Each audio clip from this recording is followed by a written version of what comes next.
Good evening. Well, good day, actually. Good day. Hello. Today we're going to be talking about airflow. After purchasing this really nice machine, I've experimented with different situations, different burners, 3 different ones. Not sure which one I really like yet at this point. I'm still learning heat versus airflow. This is a new chapter for me in my roasting life. I came into this approach with, I don't really need necessarily one, and I learned real quick that you get better roasts if you have a way to control airflow, for sure, when you have a rotating drum machine like this, which is essentially just a mini 600 gram version of the big boy machines that you see at your local boutique roaster. So for sure, it can use it. So I just want to share, I couldn't find anything. The manufacturer here offers a solution that you can buy along this or separate, and works really well, I'm sure of it. Just me, I wanted something different and less expensive. So this video, I'm going to just not necessarily promote what I've done, but I'm going to share what I've done, and then I'll include part and serial numbers, should I say, links to the purchases afterwards, and you can kind of have a look at it. It is definitely a Franken system, but it works. So let me take this off the shop here.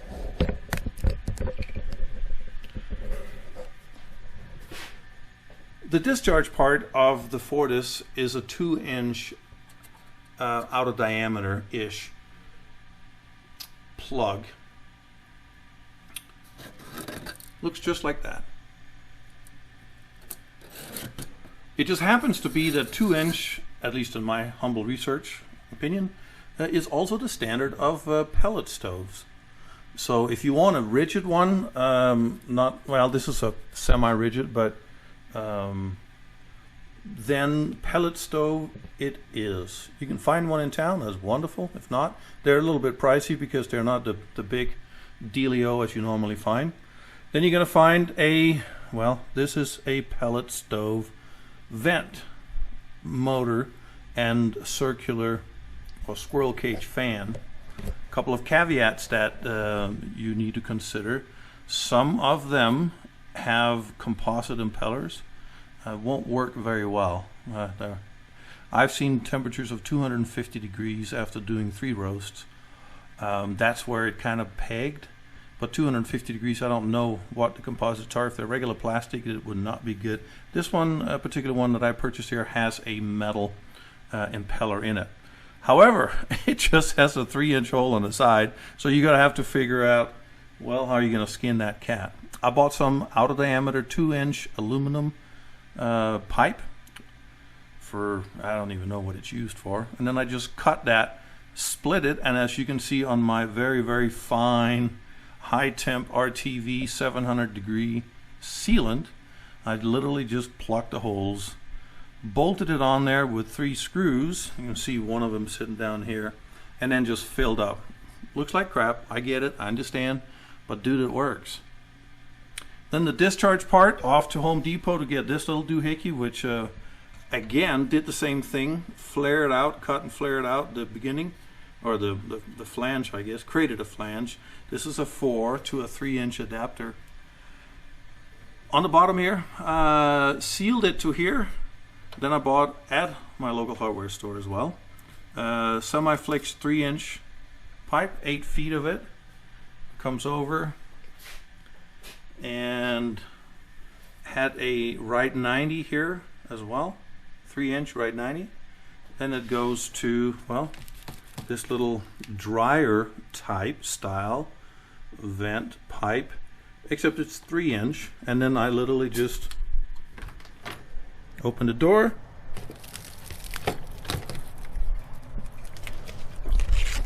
and toss it out.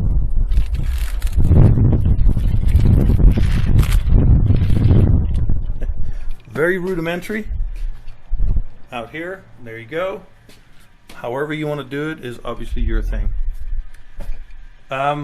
Temperature's not a big deal. I've measured. I was very careful with an infrared thermometer, and heat up here. I see about 180, 190 up here, and it doesn't get thermally. I mean, if I was roasting 10 hours in a day, I'd probably put some sheetrock underneath or back a board or something, but I'm not. So the highest temperature I saw was 180, and that was even less up on the wood. So I feel comfortable there. However, this fan is either on or off, and so I bought this one. This is a really unique little way of controlling certain motor speeds, and however you choose to do it is your thing. Some people I've read, they buy these motors and then they buy a butterfly valve and then they divert airflow, which starves the motor, or however you want to do. I just, to me, I felt I wanted to do this. This is more accurate. It has an on button, and then it shows the voltage that is outputted. I've done some testing, and I've determined low, medium, and high, and then of course maximum airflow. So I thought we'd cover that as well here. A quick and easy way to determine that. Obviously it changes when you fire up the burner, get the motor going, so at the very least I'll get the motor going. You get a lighter, and as you can see,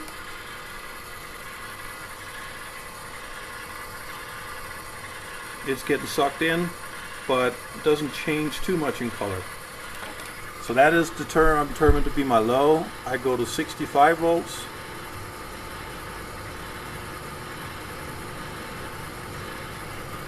That is my medium.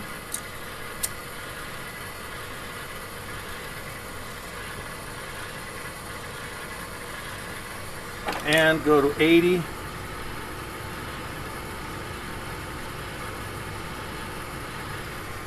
That is my max, excuse me, my high. You can see the flame all blue, getting sucked in, borderline getting pulled out. Yep, there we go, out. And then of course you can go all the way to 115, which is full speed, and now you're booking some airflow, which is really cool, because when you are done, I'm going to set this guy back down.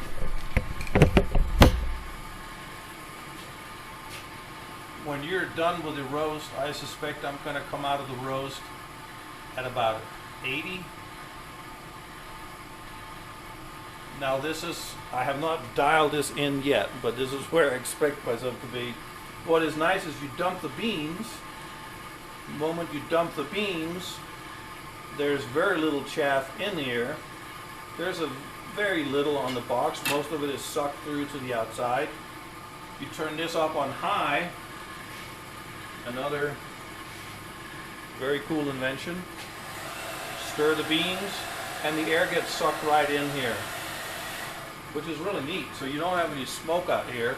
If you do it right here in front, I used to go outside and doing it, but now it just gets sucked all the way up here and through to the outside we go, and life is grand. So however you choose to do it, my next project, I'm working on currently getting a filter, a stainless filter set up, where instead of this goes straight to the motor, it'll go to a filter can here. It's not a cyclone. I don't want to invest that much in those, but it'll go through a regular filter, mesh filter, and output from the filter, so I'm going to go up here. It's not a big deal. I did 3 roasts, and all I had to do is take this guy off and then put my vacuum cleaner on. There was some chaff that was sticking onto the impeller. Still working, but obviously not maximum or what you want. So can I get along with that? Yeah, it's fine. So we'll see. But I'm going to heat this thing up here, and then we're going to make a roast. Airflow. See you later.